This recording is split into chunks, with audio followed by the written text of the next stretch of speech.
Hello! What's up? It's your El Maestro at nagbabalik tayo ngayon para sa isa na namang tutorial video. Marami po kasing nagpi-PM sa akin at merong ding mga nagko-comment doon sa isa kong video about LIS enrollment for school year 2020-2021. About po sa kinder enrollment, that's why I decided na gawan ito ng separate video.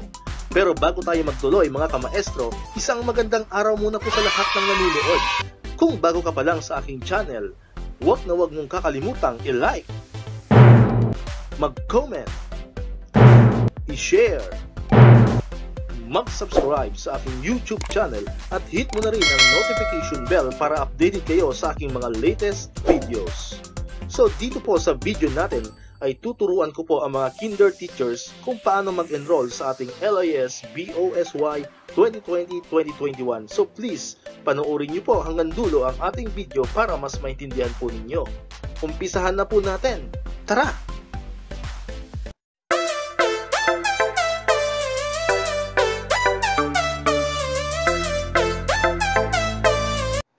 Alright, so as usual, ang ating pinakaunang step, syempre pupunta tayo sa site ng LIS. So i-type lang natin yung lis.deped.gov.ph, then click enter sa ating browser.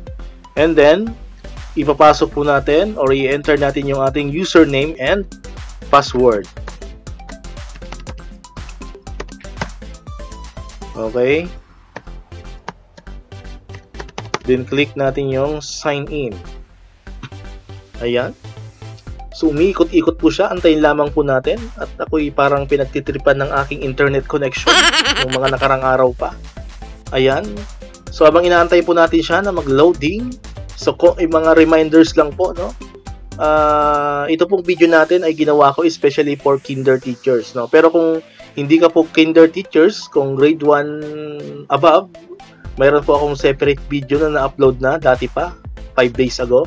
Andyan po sa description yung ating link para doon at pwede po siyang bisitahin or panoorin para mas maintindihan po ninyo kung mayroon pa kayong mga katanungan, no? Actually, yung sa kinder enrollment naman is almost the same lang naman. Mayroon lang din siyang konting changes pero yung process niya is almost the same lang naman. So, reminders lang po ulit pag mag-e-enroll tayo, lalo na ngayon, lalo na sa kinder, kailangan po ay na follow up natin sa mga parents, no? Upon enrollment, kung talaga bang papasok yung kanilang bata, kung sila ba talaga ay decided na napapasok ngayong school year 2020-2021. Gaya nga na nabanggit ko dun sa isa kong video, wag po natin gawing basihan yung LESF enrollment na porket nakalista sila doon, porket nakausap nyo na yung mga parents doon, ay ipapasok nyo na siya or i-enroll nyo na agad siya sa ating LIS. So, magkakaroon po tayo ng problema doon kasi what if magbago ng isip si parents, natakot siya, hindi niya napapasukin yung bata. So, pag napasok niya na siya sa LIS, magiging dropout niya na po yun, no? So, much better para 100% sure tayo na yung mga pinapasok nating bata ay talagang papasok ngayong October 5, ay kausapin muna natin. Pwedeng tawagan sa cellphone or pwedeng kausapin through chat or through text, no? Para lang verify natin kung talaga bang sila ay papasok. Okay. So, yun. So, yan na tayo. And then, kapag na-verify nyo na, kasi ito po ay kinder tayo, no? Kinder, alam naman natin pag kinder medyo maselan, medyo matrabaho, kasi dito natin or dito magsisimula lahat ng information na ipapasok natin sa LIS. Kaya dapat be careful tayo sa pag-i-enter ng data, lalo na po yung mga pangalan ng bata, yung spelling, at saka yung birthday. No? Kaya advice ko po dyan, sa amin po sa school namin, ang advice ko sa mga kasamahan ko sa kinder ay hingan sila ng birth certificate through, kung pwede picturean, kahit yung pangalan lang ng bata at saka yung birthday, para sure. Or kung hindi naman mapicturean, pwede namang ipasend ng magulang ulit, for verification lang ulit, yung correct spelling talaga ng pangalan ng bata. Kasi dapat tali yung sa LIS at saka tali din yung sa birth certificate ng bata. So napakahalaga po noon para hindi na tayo magkaroon ng problema. Kasi baka pagdating ng grade 1, magalit yung teacher ng grade 1, baka sabihin, ay bakit hindi nyo connect yung spelling yan? Lalo pa ngayon, tayo ay nasa new normal. So malamang wala pang nakakapag-submit ng birth certificate kasi bawal pa naman pumunta ng school yung iba. So, much better po, i-verify natin ulit sa parents bago natin i-input yung data. I-verify natin yung pangalan ng bata at saka yung birthday kasi yun po ang pinakamahalaga sa lahat. And then regarding po sa birthday, so may mga magtatanong po kasi dyan, panigurado, ang ating pong cut-off is October 31 pa rin. So, hindi pa po nagbabago yon. Now, linawin ko po, ang ating pong cut-off date para sa ating mga kindergarten is October 31. Kasi pag later than October 31 yung birthday ng bata, hindi po siya tinatanggap, no? Pumupula po siya. May nakalagay form validation failed. So ibig sabihin, hindi siya tatanggapin ng ating system. So pag mayroon kayong bata na ang birthday niya is November 1, no? Pataas, ay kausapin niyo na po agad yung parents. Sabihin niyo ay hindi siya tatanggapin ng ating system sa enrollment. Okay, para hindi na sila umasa. Okay, kasi yun po yung nasa DepEd order natin na kailangan nating susundin. Okay, so wag na po natin patagalin. Start na tayo sa ating enrollment. Okay, so pag nandito na tayo sa ating pinaka dashboard ng ating LIS. So pupunta ka po rito sa LIS. Ayan, click lamang po natin yung Learner Information System. Alright, so pag nandito na tayo, so i-click lamang natin yung master list. Okay. Pag nandito na tayo sa ating master list, so ang next thing na gagawin natin ay i-click na natin yung enroll. Ayan. Enroll learners or enroll learner. Click lamang po natin yan. So, ayan. So, nakalagay dyan. Alam na po natin to. Usually naman natin itong ginagawa. NSO or Baptismal Certificate. Sabi ko nga, dahil tayo ay nasa new normal, karamihan ay hindi pa nagre-report sa school. So, maaaring pwede nyong ipatext na lang sa magulang or pwedeng picturean yung part ng birth certificate na nakalagay yung kanilang name at saka birthday para tayo ay sigurado. So, click lang natin yung Proceed Enrollment. Dahil tayo ay nasa kindergarten, so syempre, wala pa siyang LRN. So, hindi tayo pwede mag-search by LRN. So, ang gagawin natin, i-click natin ay Search by Name.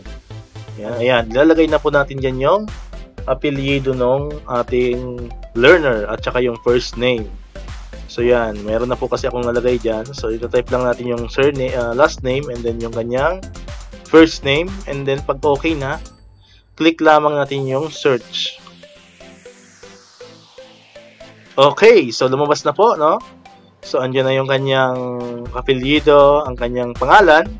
So nakalagay po dyan record of, ayan, yung name ng bata, not found because dahil nga tayo ay nasa kindergarten, so wala pa talaga siyang record. So ang i-click po natin ay yung create new record. So click po natin yung create new record. Ayan. Then pag na-click natin yung lalabas ito.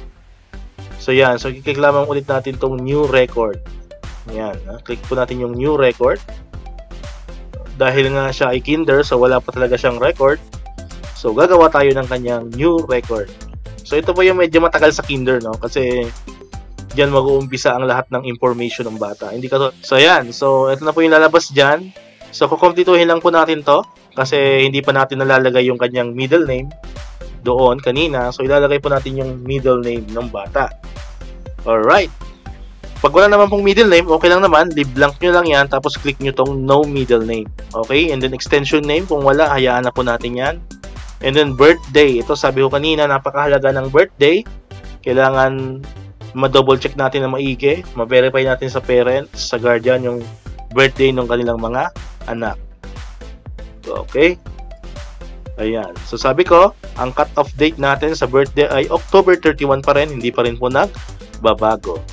Alright. So after birthday, we have the gender. Piliin na natin yan. May pagpipilian naman po yan. And then date of official enrollment. Nabanggit ko na po to dati dun sa isa kong video. Depende kung kailan mo nakausap yung parents ng bata. So kung kailan mo pala na double check or na verify sa parents ng bata na siya ay papasok talaga this is coming or this coming school year, no? So dito nakausap namin ang bata noong September 22. So, September 22 po siya ilalagay, no? Kasi yun yung time na na-verify natin sa parents yung na papasok talaga tong batang to. Okay. So, September 22 and then click lamang natin yung continue. Ayan, so mag-aantay na naman po tayo.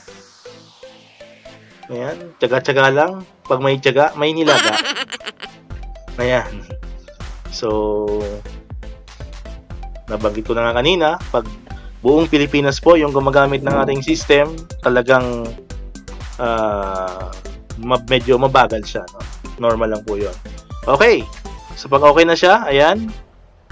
Ayan na yung information ng bata kanina na nilagay natin. Pag siya ay 4-piece or conditional cash transfer, check lang natin yan dito. Alright. And then, lagyan natin yung information ng kanyang guardian. Okay?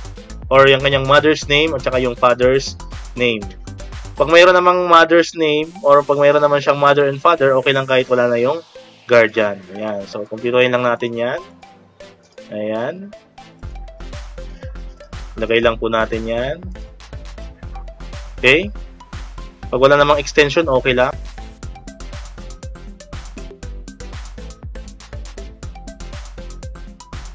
Okay, so pagdating naman po dito, nakalagay dyan, reason for not specifying mother's maiden name. So kung wala pong maiden name yung mother, so lalagay niyo po dito yung reason. Check nyo lamang po yan. Pero kung meron naman, so okay lang, hindi na kailangan. Alright. And then dito naman, nandun na rin po to sa dating LIS natin, indigenous people. So kapag yes, click mo lang yung yes. Kapag no naman, so click lang natin yung no. And okay, so dito naman sa ethnicity, kapag ang sagot natin dito ay no, so no need na nasagutan to, ano po? So skip na po natin yan. And then special education needs, kung no, so no natin yan. And then kapag yes naman, so i-click lang natin yung yes. Alright. And this time naman, kapag no yung sagot natin dito, no need ng sagutan din to. So skip na po natin yan. Okay. Next is mother tongue. Okay. So sa mother tongue naman, ito po yung dialect ng bata natin. Okay. So for example, sa amin naman ay Tagalog. So pwede nyong i-search dyan. Okay. Alam nyo na rin to kasi meron din na dati na po to dito sa LIS natin. And then other spoken languages, kung wala naman, so skip na lang natin, walang problema. Pero kung meron pang ibang salita yung mga bata natin, so pwede tayong maglagay ng dalawa pa na spoken languages na alam ng ating mga learners. Alright. And then for the religion, so pag Christianity, meron din siya mga pagpipilian dyan. So kapag hindi naman nakalagay, so click lang natin yung others, no? But dito naman ay Christianity. Yan. And then dito tayo sa residence. So sa residence naman, province, municipality, and barangay. So meron naman siya mga choices dyan, meron kayong pagpipilian. So hindi na po ito mahirap. So unahin natin yung province. So, sa province, hanapin mo kung anong region kayo. And then yung province nakalagay na doon. Diba? Region 4A. Ayan. And then click lang natin yan. Antayin lang po natin. Kasi hindi natin pwedeng sagutan yung municipality hanggat hindi tapos yung province. At the same time, yung barangay, hindi rin natin siya pwedeng sagutan kapag hindi tapos si municipality. Okay, so antay-antay lang po natin. Ayan. Loading pa.